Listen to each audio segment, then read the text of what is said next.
बिस्मिल्लाहिर्रहमानिर्रहीम।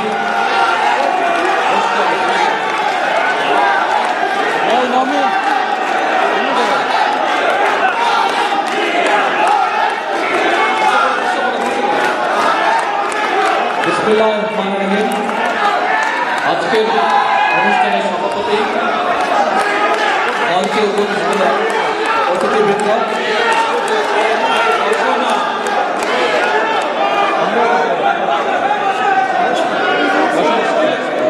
কথা বলি মঞ্চে উপবিষ্ট অতিথি, আমার সামনে উপস্থিত অতিথিবৃন্দ, সাংবাদিক ভাইরা এবং উপস্থিত আমার দলীয় নেতৃবৃন্দ এবং কর্মী ভাইরা, আসসালামু আলাইকুম। কেমন আছেন সবাই আপনারা? আজকে আগামীকাল আর কয়েক ঘন্টা পরে 26শে মার্চ আমাদের মহান স্বাধীনতা দিবস। এই 43তম স্বাধীনতা দিবসে আপনাদের সকলকে এবং আপনাদের মাধ্যমে সমগ্র দেশবাসীকে স্বাধীনতার শুভেচ্ছা জানাচ্ছি। আমি বেশ কিছু বক্তৃতা দেব, যারা ছবি তুলতে চান আস্তে আস্তে আরামসে ছবি তুলতে পারবেন, কোনো অসুবিধা নেই, কিন্তু যেই কথাগুলো বলবো একটু শুনতে হবে কষ্ট করে। বসে পড়েন সবাই, বসে পড়লে আপনাদের শুনতে সুবিধা, আমার বলতে পারবেন। প্লিজ বসে পড়েন সবাই।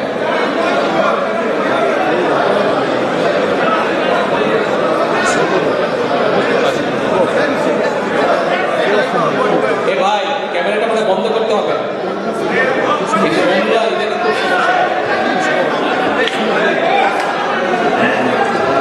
উপস্থিত নেতৃবৃন্দ, আজকে বক্তব্যের শুরুতে আমি সকলকে অনুরোধ করব, যদিও আপনাদের জন্য দেখা সহজ, যদি আপনারা যখন দেখছেন, আপনাদের সকলকে আমি অনুরোধ করব তারপরেও আজকের এই ব্যানারটার দিকে দেখার জন্য। ব্যানারটাতে লাল অক্ষরে কি লেখা আছে? লাল অক্ষরে লেখা আছে বাংলাদেশের প্রথম রাষ্ট্রপতি এবং স্বাধীনতার ঘোষক জিয়া।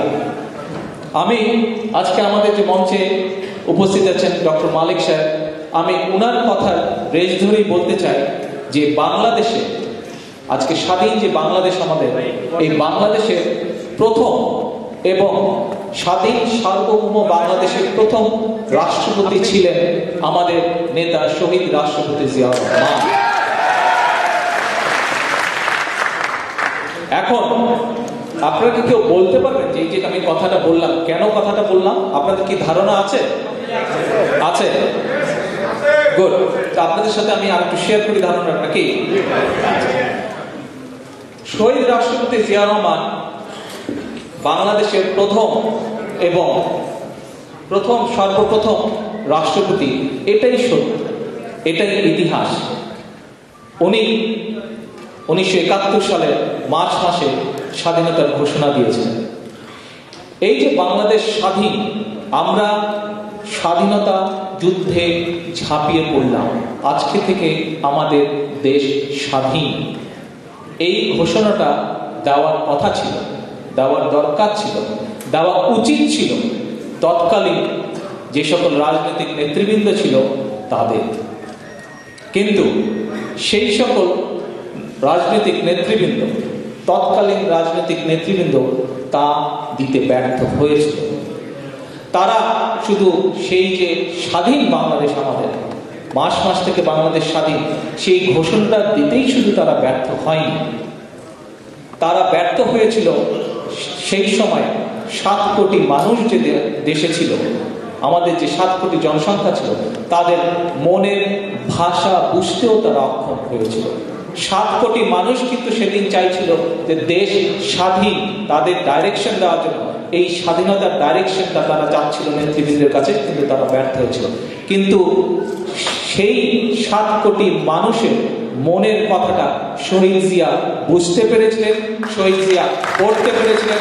সেই জন্য উনি কারো যখন দেখা গেল, যখন দেখলেন যে রাজনৈতিক নেতৃবৃন্দ যা করা দরকার তাতে ব্যর্থ হচ্ছে, তখন তিনি কারো পাঠানো ঘোষণা নয়, বরং নিজের হাতে ঘোষণা ড্রাফট করলেন এবং নিজের ড্রাফট করা ঘোষণা নিজে জাতির সামনে পড়লেন, বিশ্বের সামনে পড়লেন যে মার্চ থেকে 1971 সালের মার্চ থেকে 26 তারিখ থেকে বাংলাদেশ স্বাধীন হয়েছে। 7 কোটি মানুষের মনের কথা শহীদ জিয়া তার ভরা কণ্ঠের মাধ্যমে, ইথারের মাধ্যমে সমগ্র বিশ্ববাসীর কাছে উপস্থাপন করলেন, সমগ্র বিশ্ববাসীর কাছে। আজকে আমরা অনেককে বলতে শুনি যে শেখ মুজিবুর রহমান স্বাধীনতার ঘোষণা করেছিলেন বলে 7ই মার্চ। আসেন আমরা বিষয়টি একটু পর্যালোচনা করি। এটি কোনো বিতর্কের বিষয় না, এটি কোনো জোরাজোরির বিষয় না, এটি হচ্ছে ডকুমেন্টারি এভিডেন্সের ব্যাপার, এটি হচ্ছে ইতিহাসের ব্যাপার। আজকে উপস্থিত আমার সামনে যারা আছেন, এই মঞ্চে যারা সকলে উপস্থিত আছেন, আপনাদের সকলের কাছে বিশেষ করে আজকে ইয়াং আপনারা যারা উপস্থিত আছেন, ছাত্র যুবদল, আরো যারা তরুণ এখানে উপস্থিত আছেন, আপনাদের সকলের কাছে অনুরোধ থাকবে যে আমি একটু পরে আরো যেই কথাগুলো বলবো এগুলো যুক্তির কথা। এই কথাগুলো আপনারা বাংলাদেশের শহীদ জিয়া যখন ইথারের মাধ্যমে 1971 সালের 26শে মার্চ বাংলাদেশের মানুষের স্বাধীনতার জানান দিয়েছিলেন সমগ্র বিশ্বের কাছে, আপনারা এই পয়েন্টগুলো, যে পয়েন্টগুলো আমি আপনাদের কাছে তুলে ধরবো, যে যুক্তিগুলো আমি তুলে ধরবো, সেগুলো বাংলাদেশের আজকের তরুণ সমাজের কাছে, যাদেরকে বছরের পর বছর ধরে আওয়ামী লীগ বিভ্রান্ত করছে, তাদের সামনে আপনারা তুলে ধরবেন। আওয়ামী লীগ এই প্রশ্নের জবাবগুলোতে যৌক্তিক, সত্য, ইতিহাস প্রমাণ দেয়, এরকম প্রমাণ দ্বারাতে আমরা অনেক কিছুই মেনে নেব। আসেন আজকে শেখ মুজিবকে যে এই বিতর্কিত অবস্থানে আনা হয়েছে, এর জন্য একমাত্র দায়ী, এককভাবে দায়ী আওয়ামী লীগ এবং তার নেতৃবৃন্দ, অন্য কেউ দায়ী নয়। শেখ মুজিব স্বাধীনতার ঘোষণা দিয়েছে কি দেয়নি, এই প্রশ্ন কিন্তু কেউ আমরা তুলিনি। এই প্রশ্ন তুলেছে তারাই, তাকেই। শেখ মুজিব একসময় দেশের একজন রাজনৈতিক নেতা ছিলেন, তাকে আমরা কম বেশি সকলেই শ্রদ্ধা করি, কিন্তু তাকে বিতর্কিত অবস্থায় নিয়ে এসে তাকে নিচে নামানোর দায় দায়িত্ব একমাত্র আওয়ামী লীগ এবং সেই আওয়ামী লীগ। শেখ মুজিবুর রহমান স্বাধীনতার ঘোষণা 7ই মার্চ দেননি, এর পক্ষে অনেক ঐতিহাসিক প্রমাণ রয়েছে। শেখ মুজিব 7ই মার্চ স্বাধীনতার ঘোষণা দিয়েছিলেন, এর পক্ষে তেমন কোনো ঐতিহাসিক জোরালো দলিল নেই। আসুন তাহলে আমরা দেখি কি কি সেই বিষয়গুলো, একটা দুটো করে আমরা দেখি কি কি সেই বিষয়গুলো। নেতৃবৃন্দ, 7ই মার্চ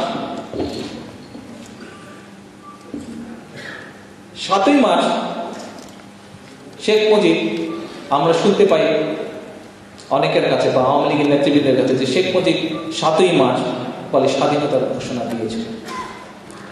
যদি শেখ মুজিব 7ই মার্চ স্বাধীনতার ঘোষণা দিয়েই থাকতো, তাহলে 8ই মার্চ কি হওয়া উচিত ছিল স্বাভাবিক নিয়মে? কেউ কি বলবেন? হ্যাঁ,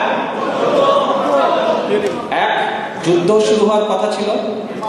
2, আর কি হওয়া উচিত ছিল? না, মামলা না, বাস্তব। আচ্ছা ঠিক আছে, আমি বলি, দেখেন আপনাদের সাথে মিলে কিনা। যদি 7ই মার্চ শেখ মুজিব ঘোষণা দিতই সত্যিকার ভাবে স্বাধীনতার ঘোষণা, তাহলে এই যে প্রায় 45 দিন পর 17ই এপ্রিল যে মুজিবনগর সরকার গঠিত হলো, এটি তো হওয়ার কথা ছিল 8ই মার্চ। এই সরকার তো গঠিত হওয়া ছিল 8ই মার্চ, কারণ রেসকোর্সের ময়দান থেকে শেখ মুজিব ফিরে গিয়ে নিশ্চয়ই তার এমপিদেরকে, তার নেতৃবৃন্দকে বলতো না যে তোমরা যার যার এলাকায় চলে যাও, না, এটা না বলে যদি বলতো যে আসো আমরা ক্যাবিনেট গঠন করব, আলোচনার মাধ্যমে আমরা ক্যাবিনেট গঠন করব, সেটাই কি স্বাভাবিক ছিল না? কারণ স্বাধীনতা যদি সে ঘোষণা করে, তাহলে তার পরবর্তী দায়িত্ব হচ্ছে দেশকে সঠিকভাবে পরিচালনা করা। আমরা কি 8ই মার্চ দেখতে পাই নতুন কোন সরকার? নতুন কোন সরকার আমরা দেখতে পাই না 8ই মার্চ। আচ্ছা, তাহলে আমরা দেখতে পাই কি যে মুজিব সরকার বা একটি বাংলাদেশ স্বাধীন বাংলাদেশের সরকার গঠিত হলো 17ই এপ্রিল। আসুন এরপর, আচ্ছা ভালো, আরেকটা জিনিস, সরি এখানে আরেকটা জিনিস, এই যে আমার হাতে একটা পেপারের পত্রিকার ফটোকপি আছে। এই পত্রিকাটা হচ্ছে ইত্তেফাক পত্রিকা। ইত্তেফাক পত্রিকা 8ই মার্চের যে কপিটি, যে সংখ্যাটি বের হয়েছিল, তার ফ্রন্ট পেজের ফটোকপি আমার হাতে। আচ্ছা, এখন এই 7ই মার্চ যদি ইত্তেফাক, কার পত্রিকা আমরা জানি? ইত্তেফাকের প্রথম বোধহয় এডিটর ছিলেন বা মালিক ছিলেন মানিক মিয়া। মানিক মিয়ার সাথে আমরা জানি শেখ সাহেব বা তার আওয়ামী লীগের সম্পর্ক ভালো।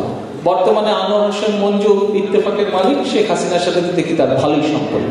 কয়েকদিন আগে যে অবৈধ নির্বাচন, কেউ গেল না, কিন্তু আনোয়ার হোসেন মঞ্জু তো গেল। এই ইত্তেফাক নিশ্চয়ই শেখ মুজিব বা আওয়ামী লীগের পক্ষে যাই, এরকম নিউজই তো তারা করবে নাকি? এরকম নিউজই করবে। কিন্তু আমরা দেখলাম যে 8ই মার্চ ইত্তেফাক যেই সংখ্যাটি ছাপলো 7ই মার্চের বক্তৃতার বরাত দিয়ে, রেসকোর্সের বক্তৃতার বরাত দিয়ে, সেখানে হেডিংটা ছিল কি?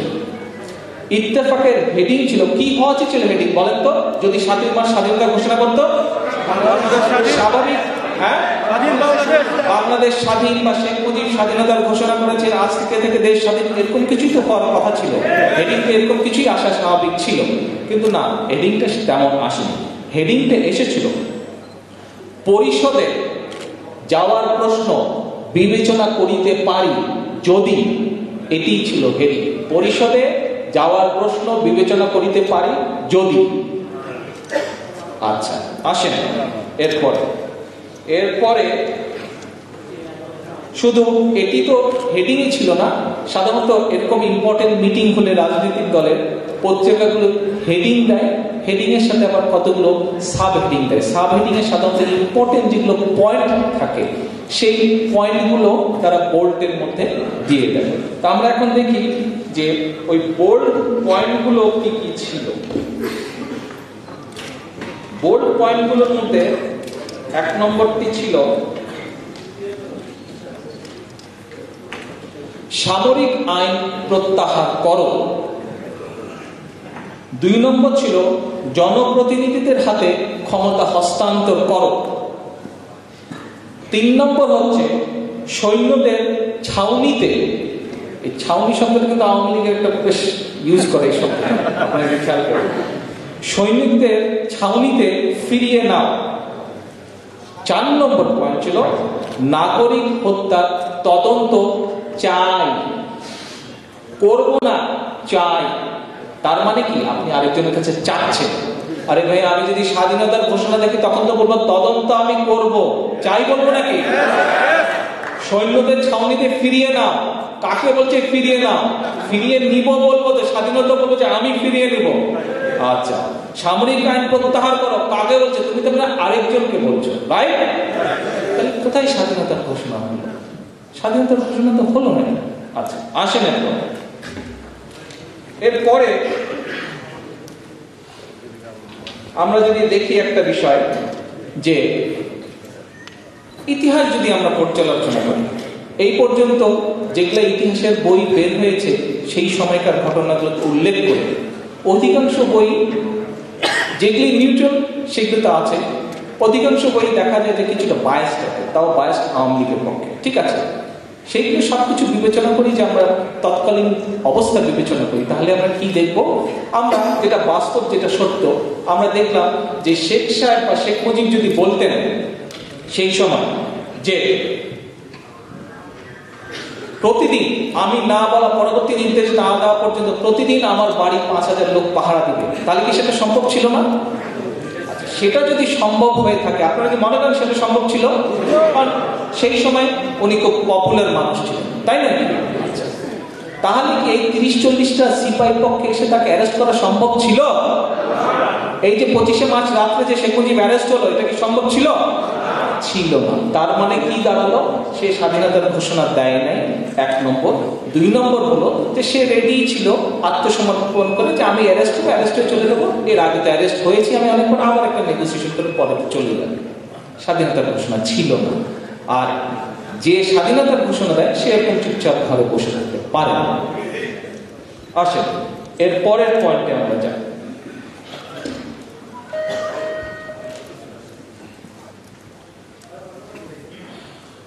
শেখ মুজিব আওয়ামী লীগের বক্তব্য 7ই মার্চ স্বাধীনতার ঘোষণা দিয়েছিলেন। আচ্ছা, ভালো কথা।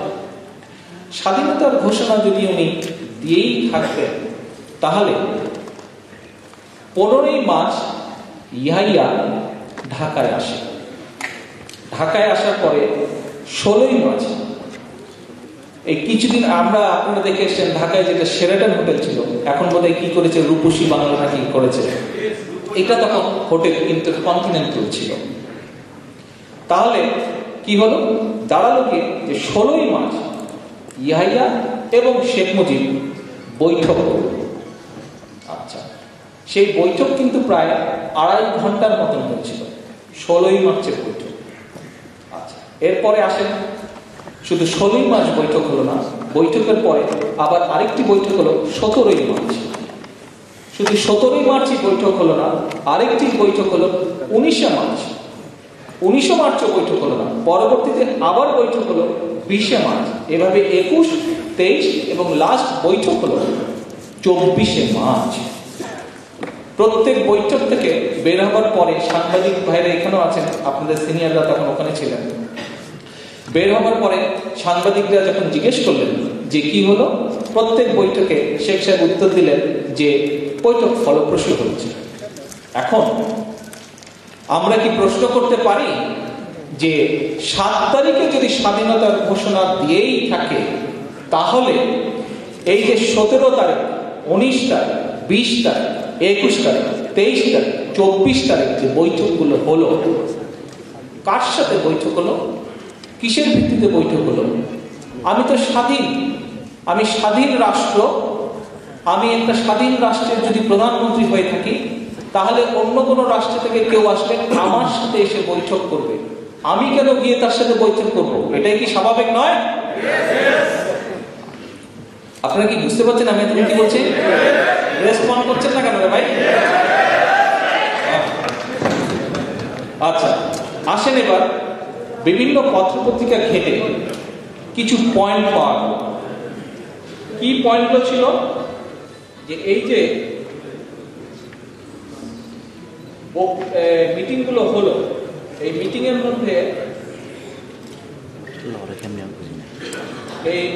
মধ্যে কি কি আলাপ হলো?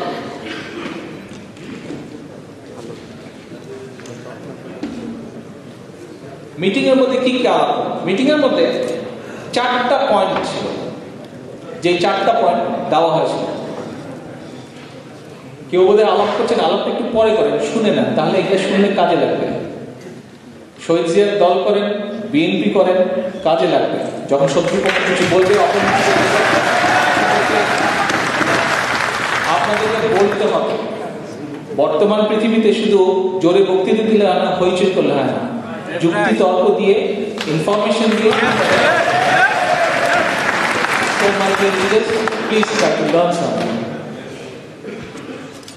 এখন মুজিব আর ইয়াহিয়া বৈঠক হলো বেশ কয়েকদিন। বৈঠকে 4টি শর্ত নিয়ে খুব টানাহাঁচড়া হলো। এই 4টি শর্ত কি কি? 4টি শর্ত ছিল, 1 নম্বর শর্ত সামরিক শাসনের প্রত্যাহার এবং প্রেসিডেন্টের ঘোষণা বলে সামরিক সরকারের কাছে, বেসামরিক সরকারের কাছে ক্ষমতা হস্তান্তর। আলোচনার 1 নম্বর পয়েন্ট।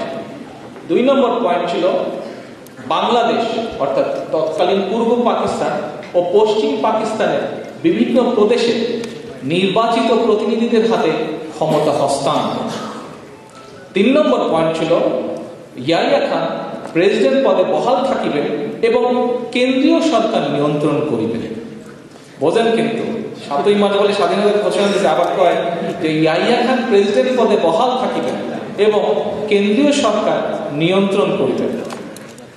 4 নম্বর পয়েন্ট, প্রথমে পূর্ব ও পশ্চিম পাকিস্তানের জাতীয় পরিষদের সদস্যরা পৃথক পৃথক অধিবেশনে মিলিত হবেন এবং তারপর দুদেশের সদস্যদের যৌথ অধিবেশনে পাকিস্তানের শাসনতন্ত্র চূড়ান্ত হইবে। এই 4টা পয়েন্ট নিয়ে এই কয়েকদিন আলোচনা হলো। কিন্তু সেই সময়কার বিজ্ঞ রাজনীতিবিদরা বুঝতেও পারলেন না যে ইয়াহিয়া খান বা পাকিস্তানিরা আলোচনার অন্তরালে এইদিকে হাজার হাজার সৈন্য মোতায়েন করলো বাংলাদেশের নিরীহ বাঙালিদেরকে হত্যার জন্য। আওয়ামী লীগের বা শেখ মুজিবের যুদ্ধের কোনো প্রিপারেশন ছিল না, তাদের কোনো ধারণাই ছিল না, কারণ তারা মশগুল ছিল। তারা এককেন্দ্রিকভাবে চিন্তা করছিল যে আমরা নেগোসিয়েশনের মাধ্যমে আমরা পাকিস্তানের মন্ত্রী হব, পাকিস্তানের প্রধানমন্ত্রী হব, নট বাংলাদেশ। বাংলাদেশ নিয়ে চিন্তা ছিল না। আপনারা ইতিহাস ঘাটেন, ইতিহাস ঘাটলে আমি কথা শুনতে যে বলেছি স্বাধীনতা ঘোষণা করেছে, এর পক্ষে মুজিবের পক্ষে কোনো তেমন জোরালো কোনো প্রমাণ নেই।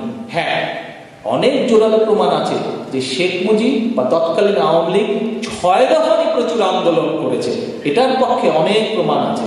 কিন্তু স্বাধীনতা ঘোষণা করেছে, একটি স্বাধীন সার্বভৌম ভূখণ্ড বাংলাদেশের জন্য যুদ্ধ করেছে বা ঘোষণা দিয়েছে, তার কোনো প্রমাণ নেই। আসেন আরেকটি পয়েন্ট নিয়ে আমরা বিবেচনা করি। আমরা সবাই জানি, ইতিহাসে না জানলে এটাতে সত্য মিথ্যা কোনো ব্যাপার না, আমরা সবাই জানি যে শেখ মুজিবের বাসা হচ্ছে ঢাকায় ধানমন্ডি 32 নম্বরে। স্বাভাবিকভাবে 1971 সালের সেই সময়গুলোতে, সেই দিনগুলোতে বাংলাদেশের রাজনৈতিক পরিস্থিতি অত্যন্ত উত্তপ্ত ছিল। বাংলাদেশে সেই সময় যে ইন্টারকম নিয়ে কথা বললাম, যে ইন্টারকমে শেখ মুজিব এবং ইয়াহিয়ার বৈঠক হয়েছিল, সেই ইন্টারকমে তখন প্রায় 100 কাছাকাছি, যেটা বইয়ে পড়েছি, প্রায় 100 কাছাকাছি বিদেশি সাংবাদিক উপস্থিত ছিল। আওয়ামী লীগ নেতৃবৃন্দ বলে যে শেখ মুজিব চিঠিকুটের মাধ্যমে নাকি ওয়্যারলেস মেসেজের মাধ্যমে চট্টগ্রামে স্বাধীনতার বার্তা পাঠিয়েছিল। তো এখন আমরা কি প্রশ্ন করতে পারি যে 200 মাইল দূরে চট্টগ্রামে যে পাঠাতে পারে, 500 মাইল দূরে এই হোটেল ইন্টারকন্টিনেন্টে একটা চিঠিকুট লিখে পাঠাতে পারলো না? বিশ্বাসযোগ্য কথা হলো যে 200 মাইল পাঠাতে পারে, সে কি ওখানে পাঠাতে পারে না? তার মানে এটি আরেকবারও প্রমাণিত হলো যে এই কথাটি সম্পূর্ণভাবে মিথ্যা। আসুন এরপরে আমরা আরেকটি পেপার দেখি।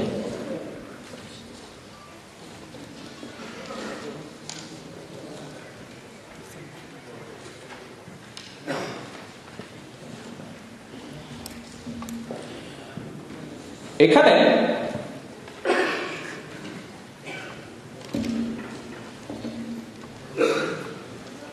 এই পেপারটিও ইচ্ছে করে আমি ইত্তেফাক এনেছি, আমাদের কাছে আরো ফটোকপি আছে অন্যান্য পেপারে, ইত্তেফাক এনেছি। কারণ ইত্তেফাকের সাথে যেহেতু আওয়ামী লীগের একটা অনেক ঐতিহ্যগত সম্পর্ক আছে, সেজন্য আমি ইত্তেফাক পত্রিকাটি ইচ্ছাকৃতভাবে এনেছি। এখানে ইত্তেফাকের ইউকে করেসপন্ডেন্ট আছেন নাকি? আচ্ছা, এই ইত্তেফাকটি হচ্ছে 26শে মার্চের সংখ্যা, 1971 সাল। 1971 সালের 26শে মার্চের সংখ্যা। এখানে শেখ সাহেবের একটি বিবৃতির হেডিং দেওয়া হচ্ছে 26শে মার্চ, মাইন্ড 26শে মার্চ। বিবৃতিটি শেখ মুজিব পাঠিয়েছিলেন একটি ঘটনার পরিপ্রেক্ষিতে। 24শে মার্চে আন্দোলনরত জনতা, স্বাধীনতাকামী আন্দোলনরত জনতা এবং পুলিশের মধ্যে ধাওয়া পাল্টা ধাওয়ায় 4 জন মানুষ মারা গিয়েছিলেন চট্টগ্রামে। সেটার প্রতিবাদ স্বরূপ 25 তারিখে শেখ মুজিব একটি বিবৃতি পাঠিয়েছিলেন বাংলাদেশের বিভিন্ন পত্র পত্রিকায়। সেই বিবৃতিটি অন্য পত্রিকার মতো ইত্তেফাকেও ছাপা। ইত্তেফাক বিবৃতিটি একটি হেডিং করলো এবং একটি সাব হেডিং করলো, ইম্পর্টেন্ট দুটো পয়েন্ট বিবৃতি থেকে। যেই ইম্পর্টেন্ট পয়েন্টটা হেডিং করলো, সেই হেডিংটা হচ্ছে এ গণহত্যা বন্ধ করো, 26শে মার্চ। আর যে সাব হেডিংটি করলো, নেতৃবৃন্দ ভালো করে শুনবেন, সাব হেডিংটি কি ছিল? সাব হেডিংটি হচ্ছে 7ই মার্চ কিন্তু ঘোষণা দিয়ে দিয়েছে আওয়ামী লীগের বক্তব্য অনুযায়ী যে কি স্বাধীনতা ঘোষণা করেছে। এখানে পরিষ্কার অক্ষরে লেখা আছে 27শে মার্চ সমগ্র বাংলাদেশে সর্বাত্মক ধর্মঘট। এখন আমরা যদি for the sake of the argument, তর্কের খাতিরেও ধরে নেই যে শেখ মুজিব 7 তারিখে স্বাধীনতার ঘোষণা দিলেন, দিয়ে দেশ স্বাধীন, ধরে নিলাম তর্কের খাতিরে উনি দেশের প্রধান, আবার উনি 27 তারিখে ধর্মঘটের ডাক দিচ্ছেন। এটা কি হাস্যকর একটি ব্যাপার না? এটা কি হাস্যকর একটি ব্যাপার? নেতৃবৃন্দ, এই যে এতক্ষণ যে কথাগুলো বললাম, যে পয়েন্টগুলো দিলাম, আপনাদের কি মনে হয় যে আপনারা সবাই এই পয়েন্টগুলো মনে রাখতে পারবেন? দয়া করে কি একটু হাত তুলবেন, কে কে মনে রাখতে পারবেন না? মনে রাখতে পারবেন না, একটু হাত তুলবেন। যদি সত্যি মনে রাখতে পারেন খুব ভালো কথা। আমার বক্তব্য হচ্ছে, এই যে বছরের পর বছর ধরে যে মিথ্যা মিথ্যা কথা যে বলা হচ্ছে, এই মিথ্যা কথাগুলোর বিরুদ্ধে রুখে দাঁড়াতে হবে। রুখে দাঁড়ানোর জন্য আপনাদেরকে সেই রুখে দাঁড়ানোর সৈনিকের ভূমিকা পালন করতে হবে এবং সেই জন্যই এইগুলো মনে রাখতে হবে, এইগুলো আপনাদেরকে বলতে হবে। একবার না, দুইবার না, 100 বার না, 1000 বার বলতে হবে। দেশের সব মানুষের কাছে বলতে হবে আপনাদেরকে। আসেন, এখন দেশ স্বাধীন হলো। দেশ স্বাধীন হওয়ার পরে শেখ সাহেব দেশে আসলেন। শেখ সাহেব দেশে আসলেন, সরকার গঠন করলেন, জাতীয় দিবসগুলি পালিত হতে থাকলো। সেই সময় থেকে শুরু হলো, আজ পর্যন্ত জাতীয় দিবসগুলি পালিত হচ্ছে। 26শে মার্চ আমাদের একটি জাতীয় দিবস, তাই নয় কি? আমরা দেশের স্বাধীনতা দিবস পালন করছি 26শে মার্চ। শেখ সাহেব বা শেখ মুজিব দেশে আসার পরে কখনো কি স্বাধীনতা দিবস 7ই মার্চ পালিত হয়েছে? 7ই মার্চ পালিত হয়নি। কোন ডকুমেন্টে, কোন বিবৃতিতে, কোন বক্তৃতায় কি শেখ মুজিব কখনো বলেছিলেন যে স্বাধীনতা দিবস 26 তারিখ নয়, স্বাধীনতা দিবস 7ই মার্চ? এরকম কি কেউ কোনদিন দেখিয়েছে? বলেছে? শুনেছেন আপনারা? না। তার মানে পক্ষান্তরে কিন্তু শেখ মুজিব নিজেও স্বীকার করে নিয়েছে, it is not 7th of March but 26th of March, অর্থাৎ যেদিন রাষ্ট্রপতি জিয়াউর রহমান স্বাধীনতা ঘোষণা করেছিলেন,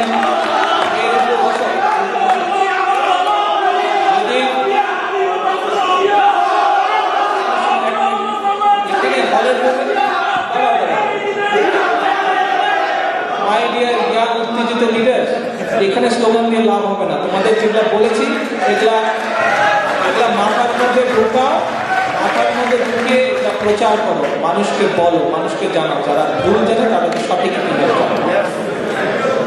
তার মানে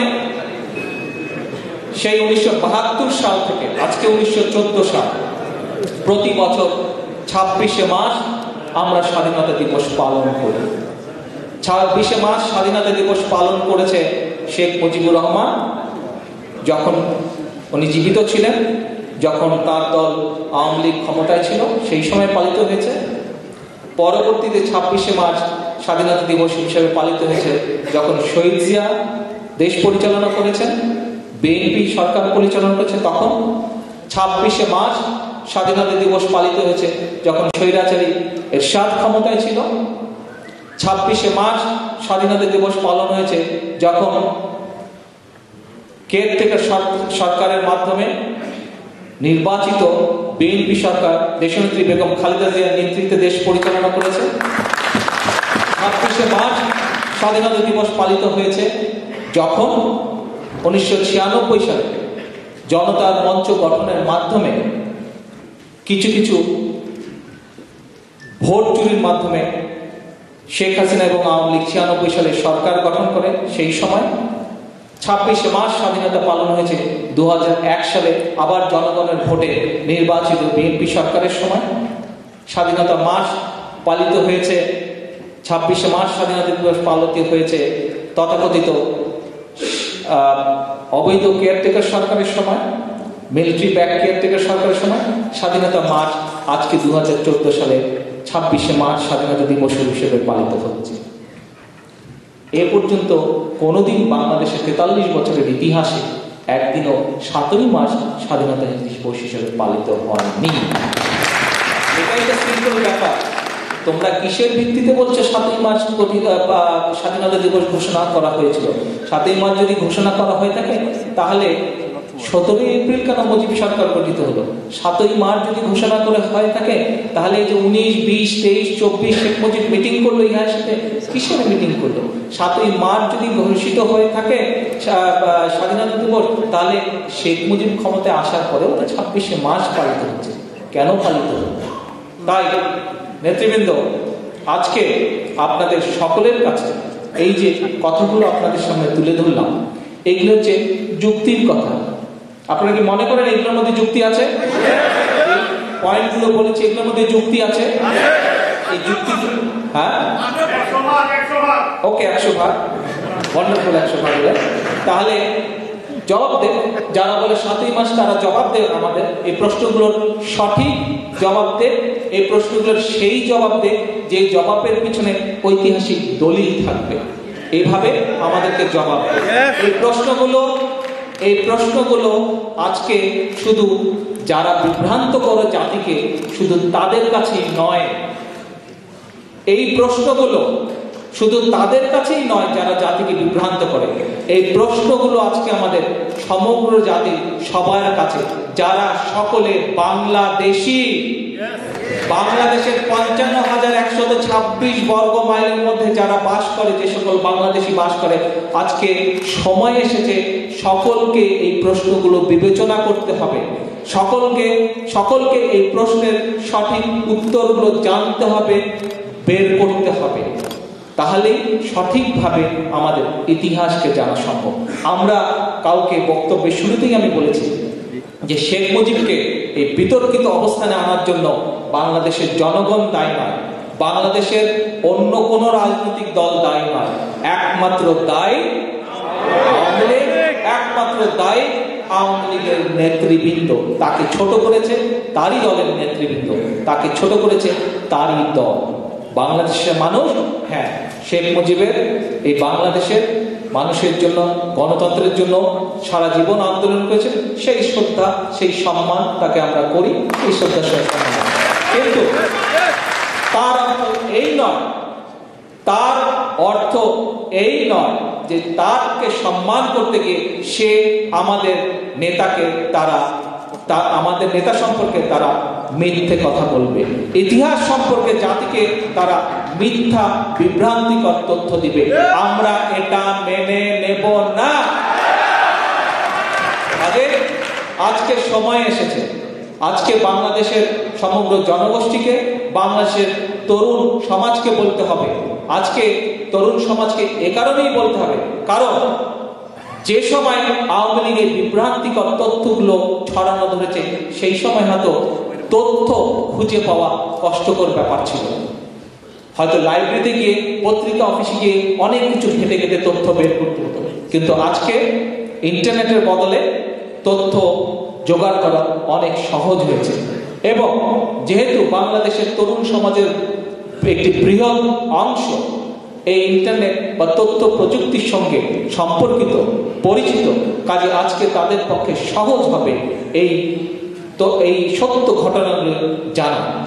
আজকে আমি যুক্তরাজ্য জাসাসকে আন্তরিকভাবে ধন্যবাদ জানাবো যে তারা আজকে যে ওয়েবসাইটটি, আজকে এখানে আমরা ওয়েবসাইটটি উদ্বোধন করলাম, এই ওয়েবসাইটের মধ্যে তারা দিয়েছে যে ঐতিহাসিক যে কথাগুলো, ঐতিহাসিক যে তথ্যগুলো, ঐতিহাসিক অনেক ঘটনা তারা সেখানে উল্লেখ করেছে যে কিভাবে, কে সত্যিকার ভাবে, কারা বাংলাদেশের স্বাধীনতার ঘোষণা করেছিল, কারা বাংলাদেশের স্বাধীনতার পক্ষে যুদ্ধ করেছিল, কাদের দেশের স্বাধীনতা অর্জনের জন্য কাদের কি অবদান। কাজে আসল নেতৃবৃন্দ আবারও শুধু ঘরের মধ্যে স্লোগান না দিয়ে, শুধুমাত্র স্লোগানের রাজনীতি না করে আমরা সঠিকভাবে সঠিক তথ্য, সঠিক কথা, ভালো মন্দ সঠিক বিষয়গুলো আমরা জনগণের কাছে উপস্থাপন করি। কারণ গত কয়েক বছরে বাংলাদেশে রাজনীতিতে প্রমাণ হয়েছে যে বাংলাদেশের মানুষ কিছুটা হলে যখন শান্তি পেয়েছে, কিছুটা হলে যখন বাংলাদেশ উন্নতি করেছে, সেটি সকল সময় সম্ভব হয়েছে একমাত্র বিএনপি, বাংলাদেশ জাতীয়তাবাদী দলের শাসন। তাই আজকে এটিও আমাদের দায়িত্ব বাংলাদেশের মানুষের সামনে সঠিক তথ্য উপস্থাপন করা, সত্যিকার ইতিহাস তাদের সামনে তুলে ধরা। সকল সময় আপনারা মনে রাখবেন, ইতিহাস সব সময় এটাই বলে এসেছে যে সকল দেশে সকল সময় জাতীয়তাবাদী শক্তির রাজনীতি যারা করেছে তাদেরকে সকল সময় প্রতিকূল অবস্থার মুখে টিকে থাকতে হয়েছে। তাদেরকে প্রতিকূল অবস্থার মধ্যে থেকে যুদ্ধ করে তাদের আদর্শ, তাদের রাজনীতিকে সবসময় এগিয়ে নিয়ে যেতে হয়েছে। নেতৃবৃন্দ, আপনাদেরকেও, আপনারা যারা সত্যিকার ভাবে শহীদ জিয়ার রাজনীতির আদর্শে বিশ্বাস করেন, সত্যিকার ভাবে দেশনেত্রী বেগম খালেদা জিয়ার রাজনীতিতে বিশ্বাস করেন, সত্যিকার ভাবে বাংলাদেশি জাতীয়তাবাদী রাজনীতিতে বিশ্বাস করেন, আপনাদেরকে আরো ত্যাগ স্বীকার করতে হবে, আরো কষ্ট স্বীকার করতে হবে। নেতৃবৃন্দ, আপনাদের সকলকে সেই ত্যাগ, সেই কষ্ট স্বীকার করতে প্রস্তুত থাকার আহ্বান জানিয়ে আজকে আমি আমার বক্তব্য শেষ করছি। বক্তব্যের শেষে আমি আবারও স্মরণ করছি সেই সকল বীর শ্রেষ্ঠদেরকে যারা 1971 সালে জীবন বাজি রেখে আমাদের জীবন উৎসর্গ করে আমাদের দেশ স্বাধীন করেছেন। আমি স্মরণ করছি সেই সকল মুক্তিযোদ্ধাদের যারা বিভিন্নভাবে ক্ষতিগ্রস্ত হয়েছেন, শারীরিকভাবে বিভিন্নভাবে ক্ষতিগ্রস্ত হয়েছেন, কিন্তু আমাদেরকে একটি স্বাধীন দেশ উপহার দিয়েছেন। পরিশেষে আমি আবারও যুক্তরাজ্য বিএনপিকে আজকের এই সুন্দর অনুষ্ঠান আয়োজন করার জন্য ধন্যবাদ জানিয়ে এবং আমন্ত্রিত সকল অতিথিদেরকে ধন্যবাদ জানিয়ে সভাপতির অনুমতিক্রমে আজকে আমার বক্তব্য শেষ করছি। ইনশাআল্লাহ আবার আপনাদের সাথে দেখা হবে, আবার আপনাদের সাথে কথা হবে। এবং পরিশেষে নেতৃবৃন্দ এবং বিশেষ করে উপস্থিত আজকের তরুণ প্রজন্ম যারা এখানে উপস্থিত আছেন, আপনাদের সকলকে এই তথ্য উপাত্তগুলো, এই পয়েন্টগুলো আবারও সকলের কাছে জানানোর আহ্বান জানিয়ে রেখে বক্তব্য শেষ করছে। বাংলাদেশ জিন্দাবাদ, বাংলাদেশ জাতীয়তাবাদী জিন্দাবাদ। আল্লাহ হাফেজ।